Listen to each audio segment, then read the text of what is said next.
Hey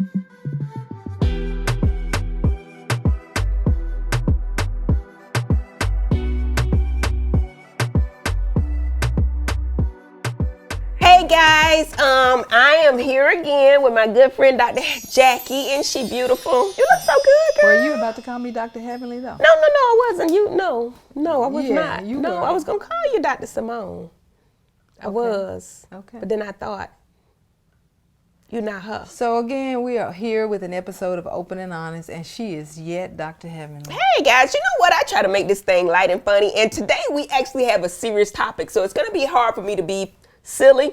No, it won't. But, okay, it's Business 101. We are glad that you guys are watching us. And again, we thank y'all for hitting on our channel and subscribing and following us and sharing, okay? So we're talking about Business 101, and I think I probably am better to start. No, I ain't.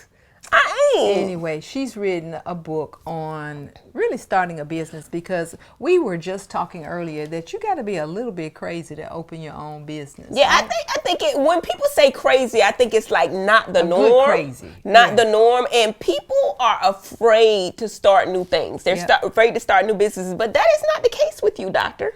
Or you. Right. Yeah. And I think that's why we mention, a lot of people say we opposite, but we really not. We actually think the same way. We just respond differently. We come up with so many ideas of business.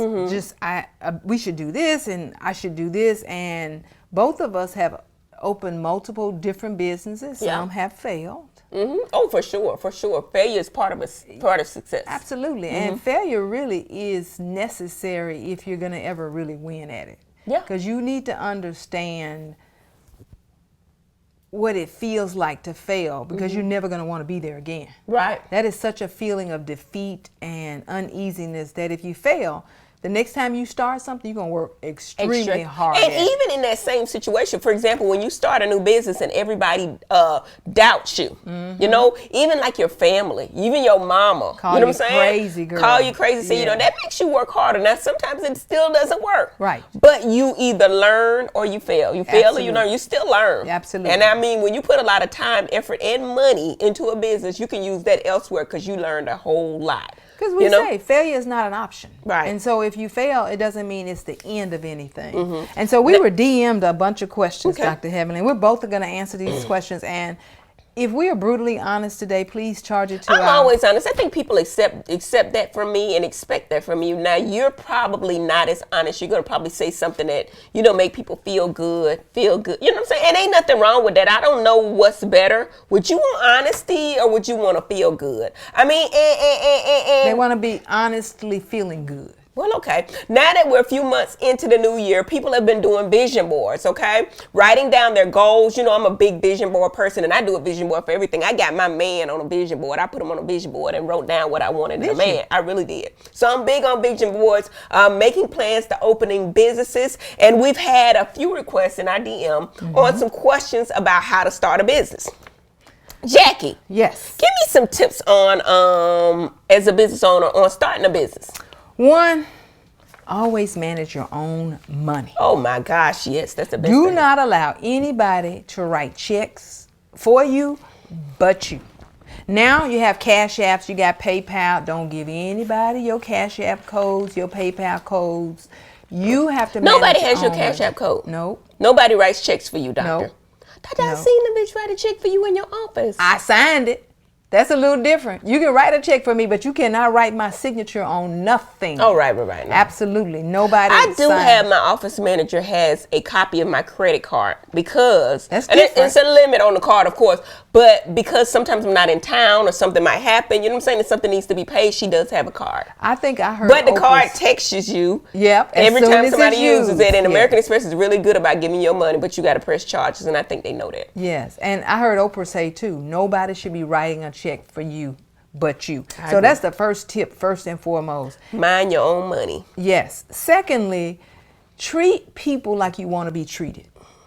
And I mean, I have people who come in and sometimes there's something going on with their insurance card and they have a dire need. And you know, I'm an OBGYN, and as a woman, it's a dire need. Mm-hmm. I can sometimes say, okay, now you can't be the same person 5 times a year, every year with the same dire need. But there's something about running a business that I would say, if my mother showed up at a office or a clinic and she said, I left my insurance card at home, and they've seen her every year for 20 years. That's okay. I would be a little heartbroken if they would tell her after 20 years. Though it's a rule, and I would have to respect you it. can be in the rule for somebody like that. But let's give you a different scenario, okay, Jackie? Yes. Okay, let's say you're not dealing with something that's in dire need. Maybe it's something like a chipped tooth. You're not in any pain, right? You really don't need that tooth. You don't need it. You want that tooth, but you don't need that tooth. And you come in somebody's office, you know it's a business. It's something business that you're coming for. Of course, I'm never going to let you leave in pain. I'm never going to let you leave in uncomfortable. But you don't need that tooth, and you got that Gucci purse, and you got that new Tom Ford, and I see that Burberry jacket that you got right now. But you can't pay me. Now, we got in-house financing, Jackie, and I ain't even trying to be funny. Dr. Kimes, you don't understand. I broke my tooth. We were out at this restaurant, but I don't have no money today. Debit, credit, or cash today. Where's your mom? Your mom here? Your man? Who was you out to dinner with? I was out with my friend. Ooh, okay, your friend. Can you ask your friend, does she have good credit? Is it a 650 or better? Because we need a 650. Oh, yes, he's an athlete. Okay, yeah, so we can call him. My whole thing is, listen, I ain't even trying to be funny, and I'm taking this to a different route. But if you got him and you brought in a man with you, why are you asking me for a favor? Because this is a business. This is what I do for a living. It's just like going to the grocery store and getting some apples and oranges. You ain't got to have no teeth. You want some teeth. It ain't like, like a medical emergency. You know what I'm saying? Like if you got an abscess, I'm going to take care of you. If it's something detrimental, and chances are abscesses, you're going to be fine. I've read in a book about somebody, having a bad adverse reaction to an abscess. I ain't never really seen it. Like the mercury in your teeth, they ain't gonna kill you. I ain't never seen it kill nobody. But if you come in my office, you know it's gonna be some money, and y'all know the insurance only pays a small percentage up to your annual max. So why come in my office, ask for all these implants and stuff, and then in the end of the conversation, 20 minutes later, say, oh, I ain't got no money. So what's that about? The moral of this story is when you run a business, you will run into some difficult situations where you have to say no. And so running a business... Do you have a problem saying no? I have an office manager for that. Okay. And so the other thing about a business is you want to run your business with excellence.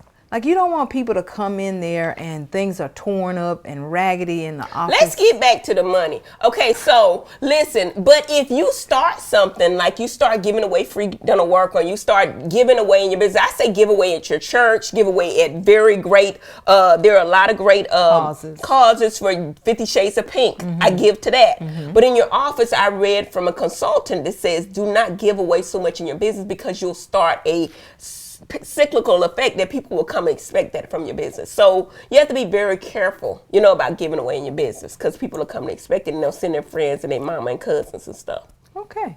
And 3 things, and the next question was, name the top 3 things a person... Do you get your money before, after, or during your treatment? I think it's because you have to wait anyway. We go on and take care of the financial transactions while you're waiting. Before? Yes. Okay, before they come on. Yeah, okay. Yes. Yeah, that's the best way to do it, because they act like they don't know they owe it when they come up to the front if you already did the work. They act like, and then they'll tell you, I'm doing too much now, I ain't gonna do that no more. They'll tell you they gonna play a certain amount, and then when they get to the front desk, they get amnesia. Oh, they forgot. They forgot how much they said they was gonna pay.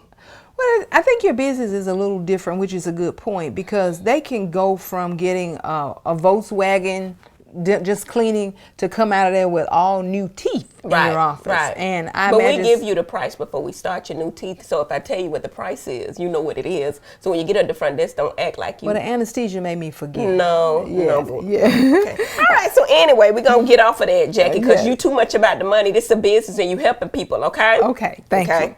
Name the top 3 things a person should think about first when starting a business. I feel like, can I answer? Yes, please. I feel like you got to do a business that's your passion. Like, it's got to be something you like to do. Like, Yeah. I love dentistry. I love looking at teeth and making, your incisal edge translucent and looking at all the anatomy of your teeth. The stuff that you probably won't even notice. You know what I'm saying? But I'm big on that. You got to love what you do. I love, like, when I did dentistry, when I first started, I was doing whatever, drill and fill, and I kind of got burned out. But when you can actually do cosmetic stuff and change people's lives, am I talking too much? No. Okay. That's a good point. Change people's lives. It makes you so happy. You know what I mean? So that's step one. It has Find to be your your passion. passion. Find your Definitely. passion. Something And you like then doing. you need to do a business plan. You need to think that thing through from start to finish, because it's too bad to get out in the ocean and you invested $50,000, but it takes $100,000 to get you over here to set your business up. So do a business plan. Know your competition. Know if it's something that somebody needs in the area. Like, we don't need any more of whatever, but you need to be unique and different. Right. If you're going to open an ice cream store and it's 1 million around, yours needs to be ice cream store with beer in it, or ice cream store with something in it. It needs to be a little bit sensible, but make sure you do something that's a little different and have a business plan. Right, that is so important. I see so many people opening businesses and not having enough money, because you have to have enough for the next 3 to 5 years, because they tell you from the beginning it takes about 3 to 5 years to make a profit in most businesses. You want to do that earlier. And I think a lot of times people should start businesses with very little to no overhead. For example, if you're going to sell hair, sell it online. What you getting a shop for? You need to build up your fan base or your patient base or your customer base, before you start taking on all these bills and, light bill, phone bill, rent, all of that. Now, we can't do OBGYN online. Well, yeah, I'm talking about the average person, but yeah, you have a unique business that you need special You have to tools have and a stuff space, for. yeah. And my whole thing is somebody like you with a license to do that, the banks will give you money for it based on you having a diploma. But somebody else may not be readily to get that money as easily, Well, part of what we're saying too is if you have bad credit, you might have to get a good partner involved. Credit is so important, guys. It's more important than money. If you got an 800 credit score, you can get more than you have with $100,000 cash. Credit is so important, and if your credit ain't good, there's so many credit repair. I know we ain't talk about this, but there's so many credit repair people. There are your credit card. Pay them things down. It's not a sprint. It's a marathon. Sometimes it takes longer to get where you want to go. But if you got a plan, like you said, a business plan, let's start there. Work on our credit. Get everything right. That way we can get a good interest rate that lowers my overhead. Let's get our stuff right before we even start. Because the Bible said to have a plan and write it down. Write it down. Make it And plain. so make it plain. And I've been listening to podcasts in the morning, and I'm really big into Les Brown and Steve Harvey and Tony Robbins. All of those people say, Jim Rohn, if you don't have your goals written down, you're never going to get it. You have to write them down. Steve Harvey went on to say that he has a I want and I have, if I'm quoting him correctly. And he just has been watching his I wants go to I have. But it has to be written down. If you use an electronic phone, okay, whatever. But I still think something about putting pen to paper and writing those goals down. Like, I got some crazy stuff on my goals. Crazy. I have no idea how I'm going to get there. I just have the vision that I'm going to get there. It's not crazy. And to start to see some of that stuff manifest in my life, it's almost kind of where you go, ooh. Jackie, some of the stuff you do, and I ain't even trying to be funny, completely amazes me. When you told me that, can I talk about the university putting your name on a building? Being on, that's like unheard of. Who they say, hey, this is Dr. Jackie Walters Women's Center. Okay? How many people got their own? Every time she think of something, she got a business. You and Candy, the cookie lady, you got your surrogacy center, all this stuff y'all selling. Lady. I think she's selling some cookies, ain't it? I don't know. But I'm saying, y'all look at one thing and make a business, and y'all don't understand how much it inspires people. In general, people like me, it just inspires people. You wrote a book, right? Yep. You ain't just write a book. You took it to the next level. I mean, you on Steve Harvey, Yes. Dr. Oz, Yes. The Doctors, Yes. Andy Cohen, Watch What Happens Live, all these. And I'm just standing here like, damn, I know her. And the beauty of this, Heavenly, that I think we want our audience to understand is sometimes they've not seen the failures. They don't see the in They just see between. them. They don't see how many nights you don't go to sleep. They don't see how many nights you stay up going like, how am I going to pay for that? You try different things. Yeah, but I'm saying even in business altogether. So I want everybody to hear that from us. From start to finish, in the middle will be some failures, some lost money, some lost time, and some lost people. For sure. Now you better know that, because everybody's not going to be happy for you. Because they forget the middle part of it, the dash, as people say. And do you feel like people think because you're so successful that you changed? Oh, they always do. But Do you think you changed? I have. I was just going to tell you. Yes, I have. I think everybody is changing. The same sales you had today are not the same sales you had 10 years ago. So we're all changing, we're all growing. You don't want to ever forget though. And you always want to reach back and pull somebody. So I say see one, do one, teach one. But you do change, and if you're not changing, something's wrong with you. Where does all that motivation come from? Because I watch certain people, and I ain't judging nobody, but certain people are not motivated to do anything, and then I see people motivated to do so much. I think a lack of motivation also comes from not hanging out with the right people. 1/5 of 5 people. There you go. You are an average of the top 5 people you're hanging out with. So if you meaning because you've been hanging with me, that's why. Oh, okay. You're so motivated. Right. That's exactly where I got it from. But if you are not hanging out with people who are making more money than you, who are more inspired than you, who are more intelligent than you, I've heard again, Tyler Perry, Steve Harvey, all those guys say they hang out. They got smart people who run their business for them, who sometimes are smarter than they are.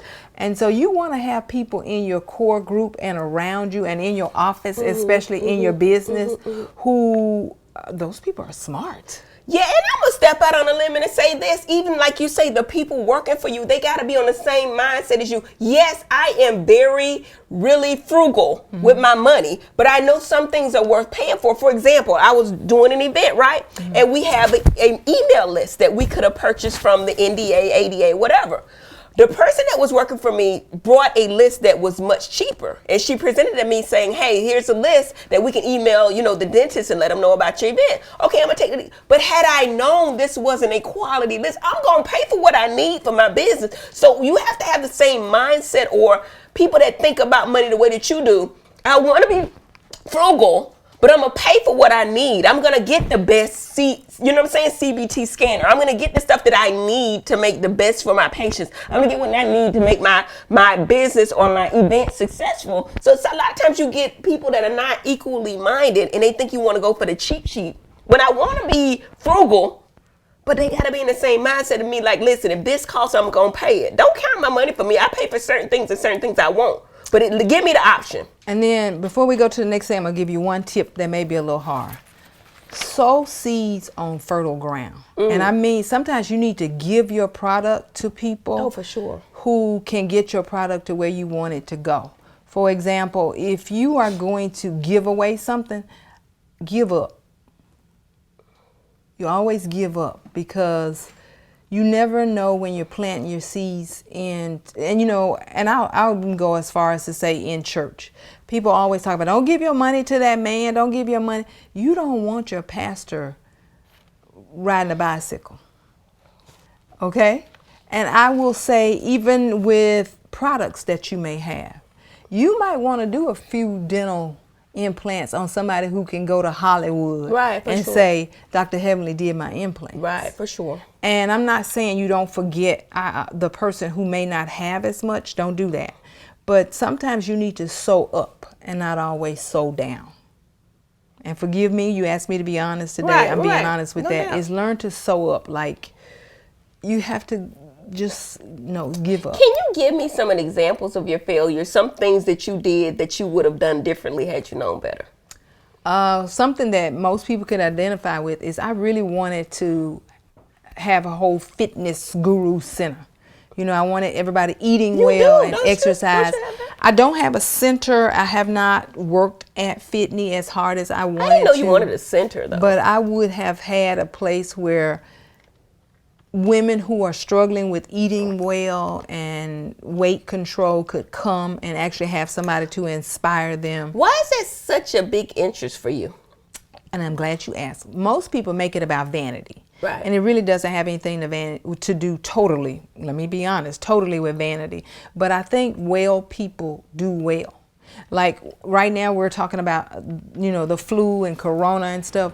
That virus mostly will impact the immunocompromised, the elderly, which is immunocompromised, and children, which are immunocompromised. We hope, we think. But if you are well, if you are healthy, most even cancer. The man that was the whistleblower on this whole virus was very healthy, 33-year-old man, and died. So I mean, we hope we don't know everything about this virus. And you don't really know that. Right? You've been told that. Well, he died. I don't know who killed him, but the man did. Now, you going in a whole different story. But they say he died from the coronavirus, and he was the whistleblower, and he was in the hospital trying to discover, some type of treatment for it. Well, now, if you directly stick your hand on an eye, right? But I'm saying if you're healthy, you're saying that you're healthy and you're exposed to something, it should not be. But I'm still gonna say I thought that was something that I really, really could turn into, and I'll tell you something. I wanted to design white coats.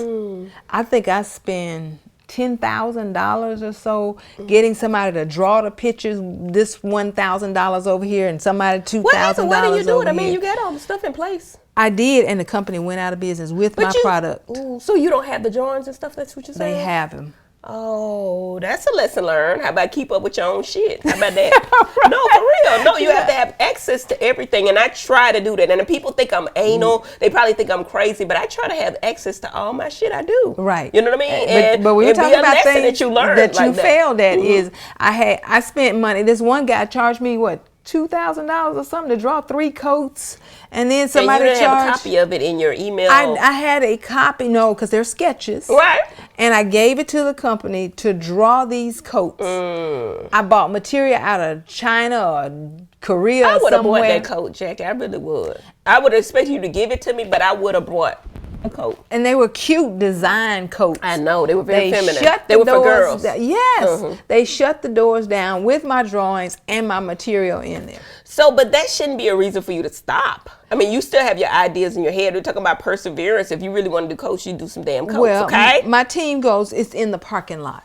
We didn't lose the car. Right. The car is just in the parking lot. And sometimes you have to walk through to find you get back to your car. And sometimes it take you to put it in the parking lot to realize it was a great idea to keep moving forward with it. So we're going to see some lab coats come from you real soon. So some people do fail at some things. Okay. Are there any downsides for starting a business? Oh, absolutely. Okay. Absolutely. You are not going to sleep 8 hours a night if you are opening up a business. You will have to stay up at night when everybody sleep but the Lord, and think about some things and write down some things, or wonder where you're going to get the money from to do that. So that's one downside. And you're the last person in a business to get paid.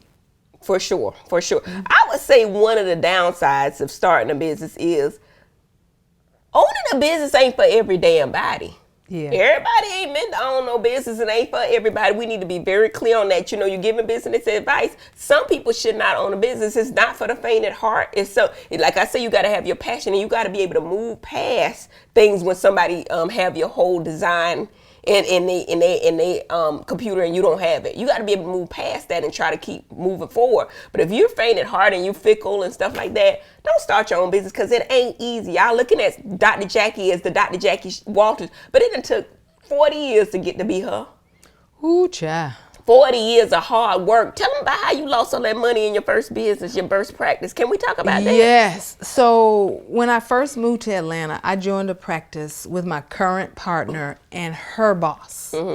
And I got a phone call coming from church saying, you go to church. On a Wednesday night Bible study. She said, hey, I just want to let you know that this lady told us to get out of her business. I say, us? Her business? Her building? Her practice. Go. Why? I don't know, but I'm saying, what happened? What did I do? Long story short, we were let go. And you got fired again? For being friends. That was your... Yes. And so here I am, we're out, and we started our own practice. And back in the day, you go Why did she fire you? It was something that was taking place between them. And I was friends to the partner. And she said, you gotta go. She said, take your friends. Okay. I was like, me? What? Long story short, it was the best thing that ever happened. But you got fired? Yes. Okay. You didn't say it like that. Well, You used some different words and kind of slipped it under. Well, you know what? We parted with. You didn't say you got fired. I just want to make that clear. You got fired. I got fired. Okay. Yeah. Okay. Okay. You got to go. Okay. You had to go. And so, but that's okay. Within the next month, we had started our own business. In 90 days, we were up and running. Had You opened had no the doors. choice.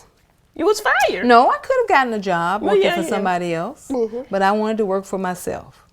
Oh my God. So the first 90 days, we decided we weren't going to bill anybody. We weren't going to, because we were still working on getting our insurance You weren't gonna bill credential. anybody. So you were gonna pay cash at the time of the business? No, we were holding the Paper. It was paper claims, and we were going to wait until our name had completely cycled through the old company that we were in. Oh, so they didn't get none of y'all money. Yes. Got it. I understand. Why did we not do that? No, you didn't know. Yes, and we lost, I bet, $300,000. Because it was a time limit on the time you could process that claim. There you go. Well, I know that because I've been running a business. How long? And how long did you mess up? How many have you messed up?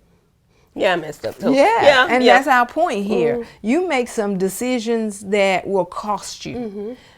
If it doesn't cost you physically and mentally, it will certainly cost you financially. For sure. And so that first year was a bust. But you learned a valuable lesson. God. You will never do that shit again, right? Ever. So the thing in business, though, is you may not always win at the first time. There was a question, though, as passion versus quick money. That people need to do something to make some quick money. There's no such thing as quick money. I ain't never made no quick money. I mean, I won a lotto one time, for $200, but that was pretty quick. But I probably spent more in the lotto. Like I say, that's stupid because you put more money in it. I play poker. I'm losing more than I win, but when I win, I feel really good about it. But it ain't no quick money. Everything I've done takes a long time. Damon Surgical Center. I mean, we worked on that for years before it became profitable. You know what I mean? Yeah. And I think that was a question a person asked, when should you see a return on your investment? They say 3 to 5 years. That's what the people say. It depends on the idea as to what you're really doing. But I will say it takes at least 12 to 24 months before you really are going to get any return on your investment. So there is no such thing as quick money. Quick come, quick go. So, easy come, easy go. I also think the downside of starting a business is if you've never worked in that industry before. Because if you had a job and really worked in the industry of OBGYN and saw the business side of it before you opened your own practice, you would have known. Yep. So I always recommend that people work in their industry before they actually step out and start a business because you can learn so much. I think there are franchises out there that require that you have worked in the franchise Burger King, all that kind of stuff. Before you can actually own it. And that's a great point. I worked as an employee. I was seeing patients. I was seeing a lot of patients. But you didn't learn anything about the business aspect because they don't teach y'all that. Right. They don't teach y'all that. Nothing they don't teach us that, And that's one of the reasons, and I hate to go off and stuff, that I started Dr. Heavenly University because I know so many people come out of school and they give you money. You don't know what the hell to do with it. And you need some kind of business guidance, Not only with, bringing people in to show you how to do the top dollar procedures, but you need to know what the right lab to use, what the right supply company, because once you get that license, the bank will give you money. And then they got hedgehogs that come from these different places that say, hey, we'll give you $500,000 worth of stuff today. And then when they're done with it, they're done with you. So you need some kind of guidance in business. I think that you. So Dr. Heavenly, I have a great question for you. Business loan from a bank versus getting it from your friend or your family? Okay. My friends and family didn't have any money. So that wasn't even an option for me. I would love to have enough money or have something for my children so they don't have to take out a bank loan and they don't have to pay back their interest. But most of that interest is tax deductible, right? Right. So bank loans are not bad as long as you get a good loan. Now, there's some badass loans out there that you could pay for 10 years. I've seen them. And I ain't going to call nobody. Bank of America got them loans because I saw the girl like that. But you're not going to call no names. But there's some bad loans out there. But if you get a good loan and you can write off the interest and you got a money-making business, like banks take risk on businesses they know do well. Like dentistry, they're going to give you a loan if you got a decent credit score. They're going to give you the loan because they know the track record of that type of business. But like we say, you got to have some kind of common sense because one of my bankers was telling me that there was a girl trying to open a tanning bed in Lithonia. You know black people in like, why the hell would you open a teller? Some people just do stupid stuff, and the bank knows stupid when they see stupid. So they're not going to loan money to, but if it's a great idea and you have a great plan, a business plan, and you can show your return and how you're going to do this and how you're going to build it up, the bank are people just like you, and they got people sitting in there just like you making decisions. So if one bank says no, another bank says no, there's somebody that's going to see your vision and say, yes, there's so many success stories that people went to 20 different banks and they said, no, no, no. And then one person, and maybe it's because you knew more about your industry, maybe your business plan got better, but eventually you got that loan. So what about multiple streams of income? You know, that's biblical. You know that is, they say 7 streams of income or more.